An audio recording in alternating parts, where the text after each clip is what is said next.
नमस्कार, मी किरण. तुम्ही पाहताय star Marathi news. Star Marathi news मध्ये आपलं स्वागत. पाहूयात बातमी सविस्तरपणे. छत्रपती संभाजीनगर जिल्ह्यातील गंगापूर तालुक्यातील मांजरी या ठिकाणी खानदेश नांदगाव येथील मेंढपाळ कुटुंबावरती सशस्त्र दरोडा पडला. या दरोड्यामध्ये 3 मेंढपाळ गंभीर जखमी झाले असून त्यांच्याकडील सुमारे 2,10,000 रुपयांचा ऐवज चोरट्यांनी पळवून नेल्याची घटना 4 जून रोजी घडली आहे.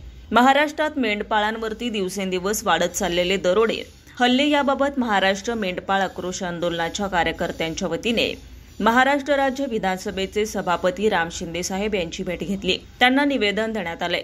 मांजरी या ठिकाणी झालेल्या दरोड्यासंदर्भात सविस्तर माहिती दिली आहे.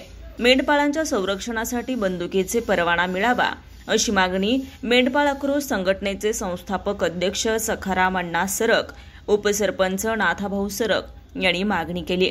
तसेच अहिल्यानगर जिल्ह्यातील नगर तालुक्यातील विडत शिवारात दरोडेखोरांनी धुमाकूळ घातला. केके रेंजमध्ये जाणाऱ्या रस्त्यालगत मांडी तलावाजवळ मेंढपाळावर 7 ते 8 दरोडेखोरांनी हल्ला केला. दरोडेखोराच्या हल्ल्यामध्ये 4 जण जखमी झाले. महिलेचे दागिने गेले. पुढील उपचारासाठी त्यांना दवाखान्यात नेलं आहे. दरोड्याची माहिती मिळताच जिल्हा पोलीस अधीक्षक सोमनाथ घागरे, अप्पर पोलीस अध्यक्ष प्रशांत खैरे साहेब, पोलीस निरीक्षक माणिकराव चौधरी यांनी घटनास्थळी भेट दिली आहे. आता मेंढपाळाने जगायचं कसं? पोलीस प्रशासन दरोडेखोरांना तपास लावून अटक का करत नाही, हा मोठा प्रश्न मेंढपाळांना पडलाय. धनगर बांधव सातत्याने हालाखीचं जीवन जगतायत. असं जर झालं तर मेंढपाळ हा व्यवसाय करणार नाही. विधानसभेचे अध्यक्ष राम शिंदे साहेब यांनी तातडीने अहिल्यानगरचे एसपी आणि छत्रपती संभाजीनगरचे एसपी यांना फोन करून सूचना दिल्या. आरोपींना लवकरात लवकर अटक करा. या ठिकाणी उपसरपंच उज्जैन चौगुले, राधू कोळपे, एकनाथ कोळपे, विलास सरक, मुक्ता वाघे आदी मान्यवर उपस्थित होते. राम शिंदे विधानसभेचे अध्यक्ष यांना तुम्ही आज भेटले मेंढपाळासह घेऊन. त्या ठिकाणी 2 ठिकाणी दरोडे झाले. रात्री पूर्ण अहिल्यानगर जिल्ह्यामध्ये झाला आणि छत्रपती संभाजीनगरमध्ये, गंगापूरमध्ये असेल का वाळूंज पंढरपूरमध्ये असेल, या संदर्भात तुम्ही शिंदे साहेबांशी काय चर्चा केली? नमस्कार, मी सखाराम सरक, संस्थापक अध्यक्ष महाराष्ट्र मेंढपाळ आक्रोश आंदोलन अहिल्यानगर. आज या ठिकाणी आम्ही विधान भवनामध्ये सन्माननीय नामदार रामजी शिंदे साहेब, सभापती विधान परिषद महाराष्ट्र राज्य मुंबई यांना भेटलो.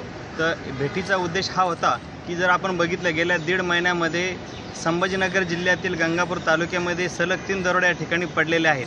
त्यामध्ये बिडकीन या ठिकाणी एक दरोडा पडला. त्यानंतर थोड्या दिवसामध्ये वाळूंज पोलीस स्टेशन हद्दीमध्ये एक दरोडा पडला आणि आज गंगापूर पोलीस स्टेशन हद्दीमध्ये 3रा दरोडा आणि 4था दरोडा काल रात्री पाटे अहिल्यानगर जिल्ह्यातील पिंपरी घुमट विळत या गावी झालेला आहे. तर आपण ह्या दरोड्याची जर परिस्थिती बघितली, सगळे दरोडे अगदी सारख्या पद्धतीने या ठिकाणी झाले आहेत. म्हणजे आम्हाला असं वाटतं की नक्कीच या 4ही दरोड्यामधले दरोडेखोर हे एकच असायला पाहिजेत आणि हे दरोडेखोर आतापर्यंत या ठिकाणी पोलिसांना सापडत नाहीत. या संदर्भामध्ये आमची जी तक्रार पोलिसांच्या बाबतीत होती ती या ठिकाणी आम्ही शिंदे साहेबांना सांगितलेली आहे. त्यावेळेस त्यांनी आमच्यासमोर या ठिकाणी अहिल्यानगर एसपी आणि संभाजीनगर एसपी यांना फोन करून सांगितले की 4ही गुन्ह्यातील आरोपी तात्काळ या ठिकाणी तुम्ही अटक करा आणि जो काही मुद्देमाल या ठिकाणी मेंढपाळाचा त्या ठिकाणी चोरी गेलेला आहे तो मुद्देमाल अगदी परत या ठिकाणी मेंढपाळाला भेटला पाहिजे. आणि दुसरी जी आमची महत्त्वाची मागणी होती की नुसता मुद्देमाल भेटून किंवा गुन्हेगाराला अटक करून शिक्षा करून या ठिकाणी मेंढपाळांचा संरक्षण प्रश्न सुटणार नाही.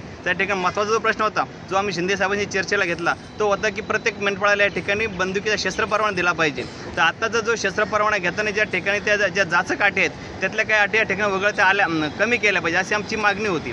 त्या ठिकाणी शिंदे साहेब तो हिशोब दिला की तुम्ही ज्या मेंढपाळांना बंदूक लायसन्स काढ त्या ठिकाणी तुम्ही अर्ज करा आणि त्याच्या ज्या जाचक अटी त्या आम्ही आमच्या पद्धती कशा कमी करा त्या बघू. फक्त तुम्ही या ठिकाणी अर्ज दाखल करा. म्हणजे आज या ठिकाणी मेंढपाळाच्या बाबतीत सगळ्यात आनंदाची गोष्ट ही आहे की मेंढपाळांना जो शस्त्र परवान्यासाठी जो अडचण होती ती आज या ठिकाणी अडचण दूर झालेली आहे आणि भविष्यामध्ये प्रत्येक मेंढपाळाकडे नक्कीच स्वतः संरक्षणासाठी स्वतःची या ठिकाणी बंदूक त्याच्यासोबत असणार आहे आणि त्यामुळं तो स्वतःचा जो मेंढपाळ व्यवसाय अगदी स्वतःच्या हिमतीवरती निर्भीडपणे या ठिकाणी तो करू शकतो.